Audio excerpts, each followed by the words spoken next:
अगली बड़ी खबर आ रही, सकुरा बना रहा था अपनी बीवी के लिए दाल चावल, तभी अचानक गैस सिलेंडर में लगी आग, तेजी से ब्लास्ट हो गया, सकुरा की चड्डी फटने से हो गई मौत।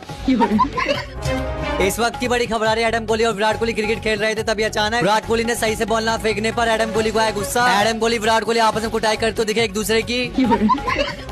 और देखिए किसका महिला offer offer offer Jio company free fire প্লেয়ারদের জন্য নিয়ে এলো এক দুর্দান্ত অফার। মাত্র 5 টাকায় নিয়ে নিন জিও সিম কার্ড, তার সাথে 32 দিনের কল আর 200 SMS পার ডে, আর তার সাথে 5G ডাটা। কি ভাই, আপনি কি একজন ফ্রি ফায়ার প্লেয়ার? এনিমি সামনে গেলে কি আপনার নেটওয়ার্কের অবস্থা পুরো ভ্যাবাচেকা হয়ে যায়? তাহলে আর